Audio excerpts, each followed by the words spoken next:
Bonjour, aujourd'hui nous recevons Luc Alberne. Bonjour. D'abord, je vais vous présenter le nouveau numéro de La Glorieuse, le 760, avec à la une exclusivité nationale, la nouvelle affaire Bernard Laporte dans l'Hérault. Voilà, je ne vous en dis pas plus, vous le découvrirez en achetant le journal.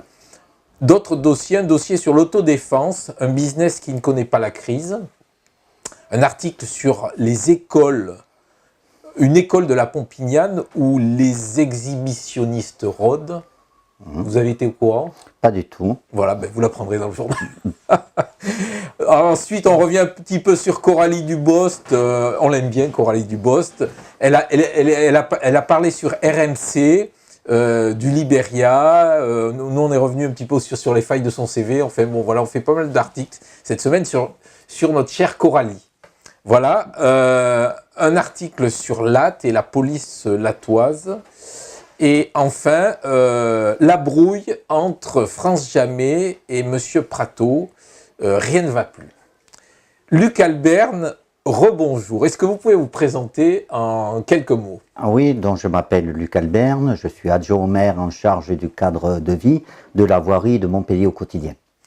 Est-ce que vous regardez la web TV de La Glorieuse? Je la regarde régulièrement, pas tout le temps parce que sinon je vais commencer à vous mentir, mais je la regarde très très régulièrement. Qu'est-ce que vous en pensez? Que du bien. Bon, vous n'êtes pas du voyage en Chine? Non, j'ai très peur de l'avion, donc même si on me l'avait demandé, je n'y serais pas allé. Pourquoi avez-vous rejoint la Sorélie en 2014? Ou peut-être un peu avant, je ne sais pas. Non, alors j'étais militant socialiste et jeune militant depuis 1974, puisque j'ai fait la première campagne de Frêche en 1973, lorsqu'il s'est présenté aux législatives. Et j'ai ensuite, toute ma vie, adhéré donc au Parti Socialiste. En 2014, lorsque Philippe Sorel m'a demandé d'être présent sur la liste, j'ai été, comme tous les socialistes présents sur sa liste, exclu du parti. En ce moment, il y a des grands travaux là, dans la Grande Rue, et vous vous promenez souvent avec votre petit chien, et vous connaissez votre surnom? Non, je ne connais pas mon surnom, mais vous allez certainement me le dire. Ben, on vous surnomme Tintin. Ah ben j'en suis ravi, j'adore Tintin, j'ai tout lu de Tintin. Donc, et mon chien s'appelle Nico, voilà, pour être complet. Et donc c'est vrai que je me promène beaucoup parce que moi je ne conçois ma fonction d'élu autrement que sur le terrain. C'est-à-dire je suis sur le terrain en permanence du matin jusqu'au soir. Et donc actuellement là je suis sur le chantier de la Grande Rue, c'est un chantier assez important, d'un coût global de 3,3 millions. Personne n'avait osé s'y attaquer parce que c'est au centre-ville, dans les cuissons, ça c'est contraint, il faut faire tous les réseaux.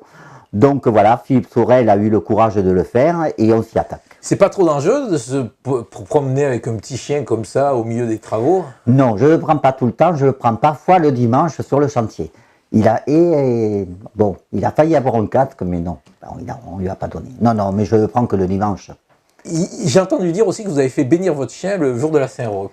Oui, je l'ai fait bénir, mais en fait, je crois que c'est davantage moi qui ai été béni parce que c'est moi qui ai tout reçu.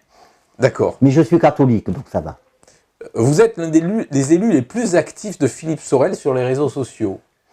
Oui, parce qu'en fait, j'aime bien raconter à ceux qui me suivent, et que je remercie d'ailleurs, ce que l'on fait, parce que la presse n'est pas tout le temps présente, et donc c'est bien de montrer aux personnes qui nous suivent tout le travail que l'on fait depuis maintenant 3 ans. Est-ce que c'est un choix délibéré, ou comment vivez-vous cette exposition médiatique permanente? Je la vis très bien, donc c'est moi qui ai décidé d'être présent sur les réseaux sociaux. Ça demande d'ailleurs beaucoup de travail, puisque c'est moi qui fais tout, hein. C'est moi qui tweete et c'est moi qui gère mon Facebook. Mais je trouve ça très intéressant, ça montre le travail que je fais, mais aussi le travail collectif de l'équipe de Philippe Sorel et de l'ensemble de ses élus. Vous êtes délégué au cadre de vie, à la voirie. On a parlé plusieurs fois là, de la patinoire géante là, qu'il y a au Pérou. Qu'est-ce qui se passe exactement? Alors, ce qui se passe, c'est que les architectes se sont fiés aux fiches des vendeurs de pierres qui leur ont indiqué que l'adhérence des pierres était de 90%. En fait, l'adhérence n'était à peine que de 30%. Donc il y a eu un recours, il y a des experts qui ont été désignés et qui vont déterminer les responsabilités de chacun. Et puis nous verrons ensuite lorsque les conclusions nous seront rendues. Donc c'est un nouveau chantier en perspective. C'est peut-être un nouveau chantier en perspective, oui. Je crois que vous travaillez à l'hôpital. Je travaille toujours à l'hôpital, je travaille tous les lundis. Je suis cadre administratif à la Colombière. Vous travaillez un jour par semaine? Une fois par semaine à la Colombière. D'accord. Tout le lundi? Tout le lundi, toute la journée. D'accord. Vous avez pu vous libérer aujourd'hui, donc. Voilà, j'ai pu me libérer aujourd'hui. Pour vous. Merci, merci. De rien, avec plaisir. Vous réagissez régulièrement au poste de Michael Delafosse. Et vous réagissez très vite en général. Michael Delafosse, je le connais depuis longtemps, c'est un ancien camarade. Moi, je suis toujours socialiste, comme lui, mais un socialiste indépendant. Un socialiste libre, comment? Un socialiste libre, tendance Jaurès. Défroqué? Pas défroqué, tendance Jaurès. Et donc, Michael Delafosse, c'est un homme jeune, mais qui est en fait du passé. Il a une permanence, nous, notre permanence, c'est la rue. Lui, il tient ses permanences dans un local. Donc, on a une autre conception de la politique que lui. C'est ce qui nous a fait élire autrement. Nous, on fait de la politique autrement. Lui, c'est la vieille politique. Et alors, pour rebondir sur votre travail au niveau de la com, est-ce que vous avez une mission pour seconder le service com de la mairie? Non, je n'ai pas du tout de mission. On est sans doute complémentaires, mais non, aucune mission. Ce qui est bien, c'est que ça nous permet quand même d'alimenter chaque mois dans le journal de la ville une rubrique sur ce que je fais en termes de voirie, donc sur la ville de Montpellier. Il faut quand même vous dire que le budget de la voirie est de 26 millions d'euros sur un budget de 460 millions d'euros au total. D'accord. Un gros budget. Est-ce que vous étiez à la synagogue quand il y a eu l'affaire avec Jean-Pierre Grand et Michel Fitoussi? J'y étais. Et alors? Et alors, je pense que l'erreur provient d'une personne dont je ne citerai pas le nom parce que c'est maintenant du passé, mais que Jean-Pierre Grand est venu régler ce jour-là quelques problèmes politiques avec Philippe Sorel. Et que je trouve ça un peu scandaleux que lors de ce moment religieux, il y ait eu cette polémique. Vous avez été socialiste, maintenant macroniste. Je ne suis pas macroniste et je ne suis surtout pas adhérent d'En Marche. Je reste socialiste dans mon cœur. Je n'adhère pas à Marche. Comment percevez-vous les ordonnances, la fin de l'ISF et la taxe d'habitation et la fin de la taxe d'habitation? Il faut que ce pays se réforme. C'est d'ailleurs le message qu'ont donné les Français au moment des présidentielles. Et donc, il faut un bouleversement un peu complet. Donc, la taxe d'habitation va favoriser un certain nombre de personnes par étapes.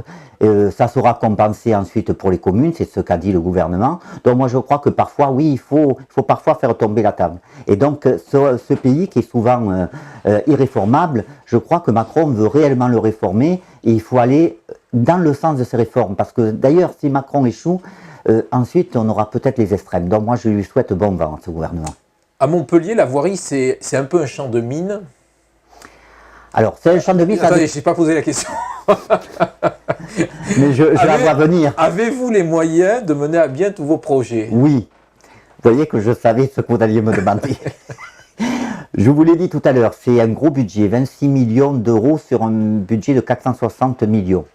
Depuis 1974, le budget de la voirie n'avait pas bougé. Pour la première fois en 2016, Philippe Sorel a doublé le montant du programme voirie, passant de 1 à 2 millions d'euros. Il a doublé le programme trottoir de 400 à 800 000 euros. Ça permet par exemple de rendre les trottoirs plus accessibles pour les personnes à mobilité réduite, pour les papas et mamans qui passent en prothèse sur les trottoirs, pour les personnes âgées. Il a aussi pour la première fois consacré un budget de 400 000 euros à la rénovation de l'éclairage public. Ça nous permet de changer nos vieilles lanternes et de mettre des lanternes à basse consommation. Et enfin un budget de 500 000 euros pour la rénovation et l'entretien de nos ouvrages d'art, c'est-à-dire les tunnels, les ponts, etc. Et tout cela sans augmenter les taux d'imposition, puisque pour la 4e année consécutive, 0% d'impôt en 2014, 2015, 2016 et 2017. C'est la seule grande ville de France après Paris qui n'ait pas augmenté ses taux d'imposition. Vous êtes présenté à Palavas aux élections. Alors, je m'étais... Attendez, je n'ai pas terminé la question. Ah, j'allais trop vite, excusez-moi. Voulez-vous y retourner ou comptez-vous un jour vous présenter à Montpellier? Ah non, je ne retournerai pas à Palavas. C'est une époque que je ne renie pas. Je m'étais présenté en 2008. À l'époque, d'ailleurs, le Parti Socialiste faisait 28%, ils en sont à 2% à Palavas. Donc c'est quand même significatif. Donc, vous avez bien fait de partir. J'ai bien fait de partir, ou c'est peut-être parce que je suis parti. D'autres personnes que moi y répondront. Non, non, je reste à Montpellier. Philippe Sorel m'a confié une mission qui est passionnante. Je me régale sur le terrain. Je suis au contact des Montpelliérains. Et bien évidemment, je ne compte pas prendre la place de Philippe Sorel qui se représentera en 2020. Vous pouvez en être sûr. D'accord. Bon, on va terminer par la question chapeau. Allons-y. Tenez, Je la lis. allez-y.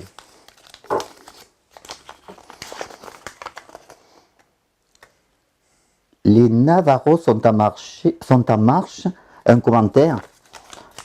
J'ai pas de commentaire précis. Ils font ce qu'ils veulent, les Navarros. Il a dirigé le Parti Socialiste pendant plusieurs années. Il a eu des succès. Il a mené le Parti Socialiste à des victoires. Il y a eu ensuite débat. Il est aujourd'hui sénateur. Il a été élu très démocratiquement, il est maintenant en marche. Je ne vais pas me prononcer, moi, sur les Navarros. Voilà. Pas de commentaire, alors. Pas de commentaire, il a été secrétaire du Parti Socialiste pendant que j'y étais. Voilà, rien de plus. Bon, à l'époque, je l'avais combattu, mais c'est du passé. Maintenant, on s'aime tous au Parti Socialiste. Mais il faut bien... Ça, c'est un message que je peux envoyer à mes camarades socialistes. Il faut qu'ils se renouvellent davantage pour que le Parti Socialiste puisse de nouveau exister un jour. J'avais oublié une question. Vous avez été justement membre assidu de la première section de Montpellier. Avez-vous un message à adresser à vos anciens camarades? Réveillez-vous, mobilisez-vous, modernisez-vous et faites de la bonne politique. Aujourd'hui, ceux qui sont dans la première section sont en bonne partie au conseil municipal. Je parle de Julie Fraîche ou de Michael Delafosse. Ils font de la vieille politique. Ils sont dans l'opposition systématique. L'opposition, elle est crédible lorsqu'elle propose des choses. Michael Delafosse, dernièrement, a fait une interview sur Midi Libre. Il a critiqué Philippe Sorel, mais il a proposé zéro solution. Donc je leur dis, allez-y. Un jour, on se retrouvera peut-être, mais d'abord, modernisez-vous et faites en sorte que le peuple se rapproche de nouveau de vous. Merci. De rien, merci à vous.